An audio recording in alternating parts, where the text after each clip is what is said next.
Welcome to In Sheep's Clothing, a comparison of Christianity, cults, and world religions. Brought to you by sheepamongwolves.org. Despite the common belief, every road doesn't lead to God. Join Pastor Chuck Lewis on a journey down the twisted and winding theologies of some of the biggest belief systems in our world today, as we separate the dark perversion of the false from the light and truth of God's Word. Today, we're looking at another article, Jehovah's Witnesses and the United Nations, by my friend Roger, who is an ex-Jehovah's Witness. And we're going to be looking at an article from Watchtower, June 1st, 1991, entitled Their Refuge a Lie, as well as some other documentation, which I will put the link to the Watchtower article along with a link to the other documentation in the description of this episode.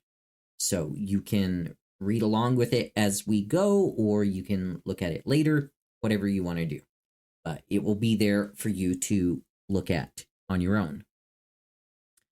Paragraph 1 of this article, first of all, quotes the end of Isaiah 28:15, not the entire verse. This is what it says. We have made a lie our refuge, and in falsehood we have concealed ourselves. Then it goes on to say, do those words apply to Christendom today as they did to the ancient two-tribe kingdom of Judah? Surely they do. And that parallel bodes ill for modern-day Christendom. It means that catastrophe will soon overtake that apostate religious organization.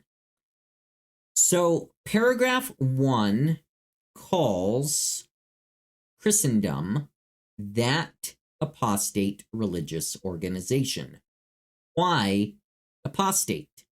Well, if we look at paragraph 10 of this same article, it tells us, however, she has not done so. Instead, in her quest for peace and security, she insinuates herself into the favor of the political leaders of the nations. This despite the Bible's warning that friendship with the world is enmity with God. They cite James 4:4. Moreover, in 1919, she strongly advocated the League of Nations as man's best hope for peace. Since 1945, she has put her hope in the United Nations. Compare Revelations 17:3 and 11. How extensive is her involvement with this organization? So paragraph 10 asserts that she insinuates herself into the favor of the political leaders of the nations, this despite the Bible's warning that friendship with the world is enmity with God. To support that assertion, paragraph 11 continues. A recent book gives an idea when it states no less than 24 Catholic organizations are represented at the UN. Several of the world's religious leaders have visited the international organization. Most memorable were the visits of His Holiness Pope Paul VI during the General Assembly in 1965 and of Pope John Paul II in 1979. Many religions have special invocations, prayers, hymns, and services for the United Nations. The most important examples are those of the Catholic, the Unitarian Universalist, the Baptist, and the Baha'i faiths. So, paragraph 11 quotes an unnamed recent book, which reports that no fewer than 24 Catholic organizations are represented at the UN. How were such organizations represented at the UN? The unnamed book that is quoted in paragraph 11 is New Genesis by Robert Mueller. And I want to read an excerpt from that book to you. And like I said, this will be available for you to download for yourself in the description of this episode. I want to just read a little bit about Mueller to you, or Mueller. I'm not sure if it's Mueller or Mueller. It's Muller. I'll just say Mueller. Robert Mueller, who has been called the philosopher of the United Nations and its prophet of hope, believes the world can and will become a better place to live. His many years at the United Nations have convinced him that there is a growing movement, even in the seemingly endless conflict between nations, toward a brotherhood of all peoples. He sees the dawning of a global age. Here is his blueprint for just that, a framework for an ever-evolving humanity, reaching toward fulfillment and happiness, grounded in the enlightened pragmatism of Teilhard de Chardin. I guess that's how you say it. I don't know how to say that name. You could read it and say it however you want in looking at this on your own. He contends that the nations of the world are sometimes, in spite of themselves, overcoming their narrowness and working together for true peace and respect among all peoples. But anyway, that's kind of tells you who this guy is, this Robert Mueller. So in chapter 6, it talks about prayer and meditation at the United Nations. And this is where the Jehovah's Witnesses get this quote from this chapter, but I'm going to read the whole thing to you. Prayer, meditation, and spirituality at the UN are fascinating subjects. All major world religions are accredited to the United Nations as non-governmental organizations. This is the quote. For example, no less than 24 Catholic organizations are represented at the UN. Several of the world's religious leaders have visited the international organization. Most memorable were the visits of His Holiness Pope Paul VI during the General Assembly in 1965 and of Pope John Paul II in 1979. Many religions have special invocations, prayers, hymns, and services for the United Nations. The most important examples are those of the Catholic, the Unitarian Universalist, the Baptist, and the Baha'i faiths. And that's kind of where they stop in the article, in the Jehovah's Witness article, paragraph 11. Let me keep reading. It is a common practice of the Unitarian Universalists to display the United Nations flag in their houses of worship.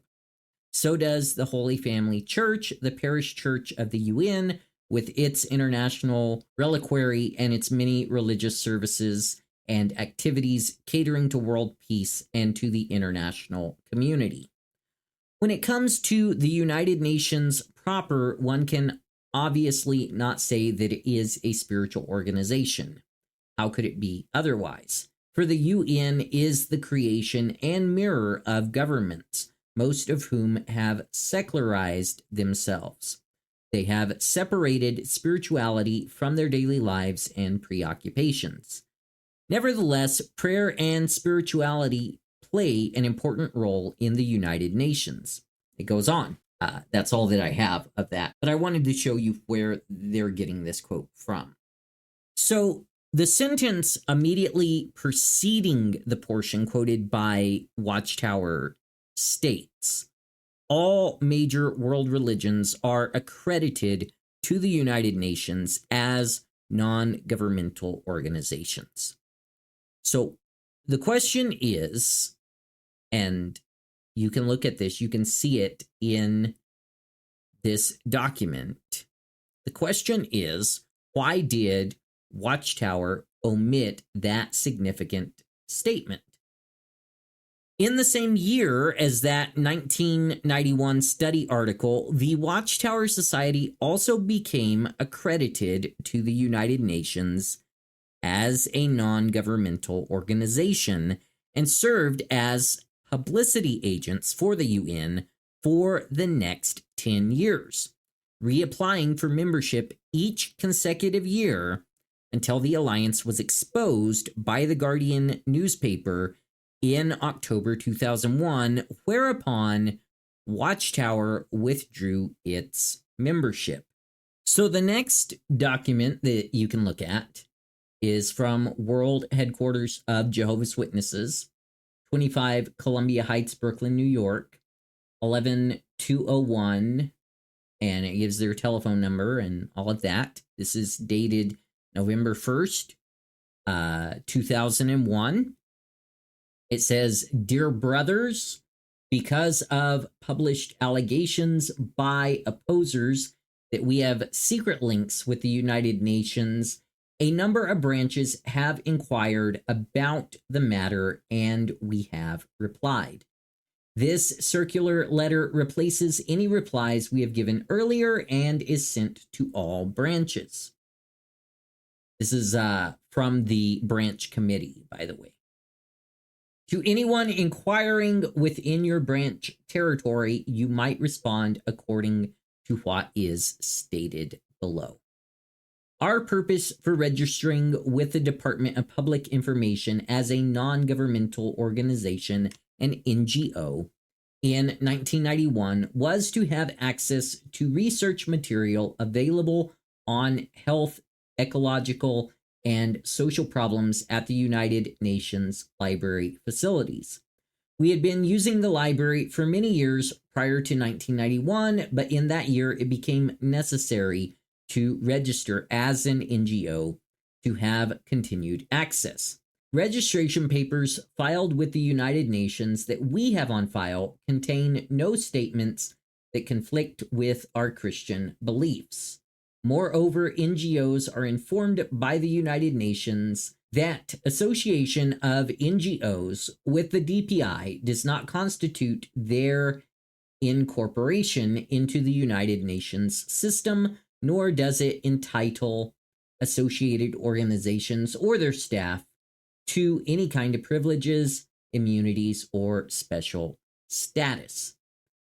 So it says, still, the criteria for association of NGOs, at least in their latest version, contain language that we cannot subscribe to.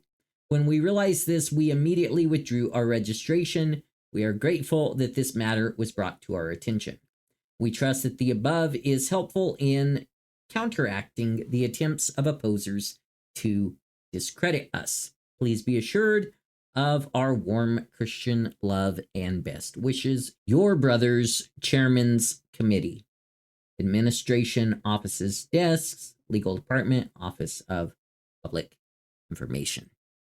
So, we notice here that Watchtower's letter refers to the Guardian article as published allegations by opposers, yet later states that we are grateful that this matter was brought to our attention. No mention, however, is made of the June 1st, 1991 study article. That's the article that I was reading to you guys. According to a public statement issued in the UN's Department of Public Information, registered NGOs had to share the ideals of the UN Charter and have a demonstrated interest in United Nations issues and a proven ability to reach large or specialized audiences. The last documentation, this is a Department of Public Information non-governmental organizations statement. This is March 4th, 2004. It says this: "To whom it may concern, recently the NGO section has been receiving numerous inquiries regarding the association of the Watchtower Bible and Tract Society of New York with the Department of Public Information. This organization applied for association with DPI in 1991 and was granted association in 1992. By accepting association with DPI, the organization agreed to meet criteria for association, including support and respect of the principles of the Charter of the United Nations and commitment and means to conduct effective information programs with its constituents and to a broader audience about UN activities. In October 2001, the main representative of the Watchtower Bible and Tract Society of New York to the United Nations, Giro Alessino, requested termination of its association with DPI. Following this request, the DPI made a decision to disassociate the Watchtower Bible and Tract Society of New York as of 9 October 2001. Please be informed that this is the policy of the Department of Public Information of the United Nations to keep correspondence between the United Nations and NGOs associated with DPI confidential. However, please see below the paragraph included in all letters sent to NGOs approved for association in 1992. And that paragraph says, the principal purpose of association of non-governmental organizations with the United Nations Department of Public Information is the redissemination of information in order to increase public understanding of the principles, activities, and achievements of the United Nations and its agencies. Consequently, it is important that you should keep us informed about your organization's information program as it relates to the United Nations, including sending us issues of your relevant publications.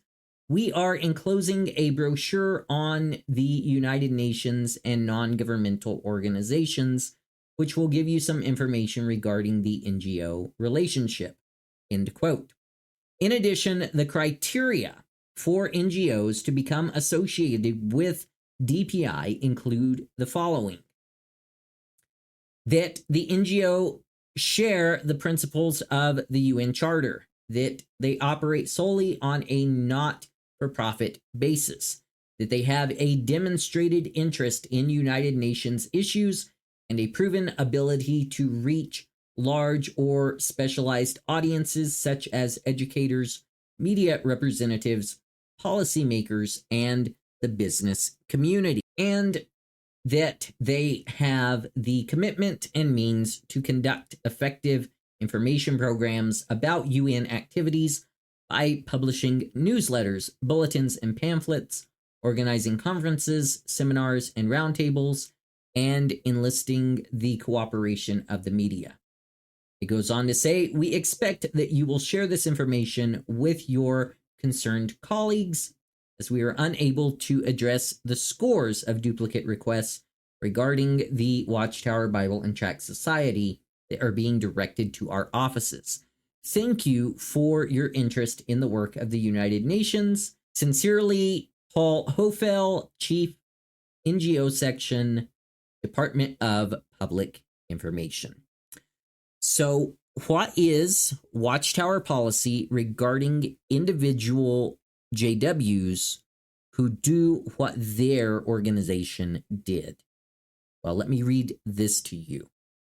This is from September 15th, 1981, Watchtower, page 23, paragraph 15. It says, a person might renounce his place in the Christian congregation by his actions, such as becoming part of an organization whose objective is contrary to the Bible and hence is under judgment by Jehovah God.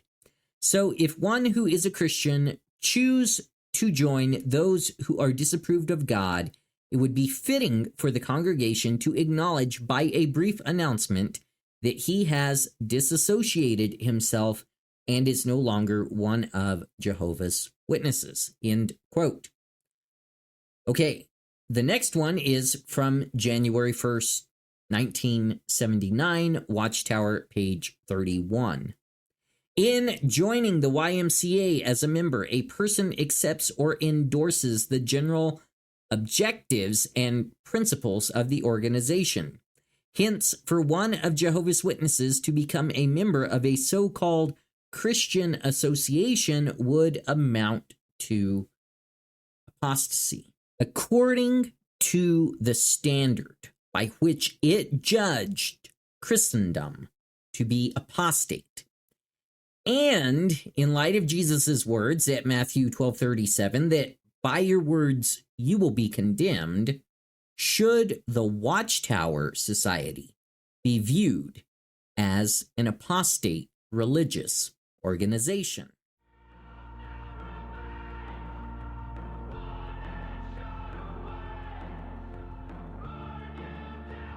Thanks for joining us for today's episode of In Sheep's Clothing with Pastor Chuck Lewis. If you enjoyed what you heard, don't forget to subscribe, share, and rate our podcast. And feel free to leave a review, letting us know your thoughts. For more resources to help you deepen and defend your faith, visit our website at sheepamongwolves.org. Until next time, may you walk boldly, empowered by the truth of God's Word.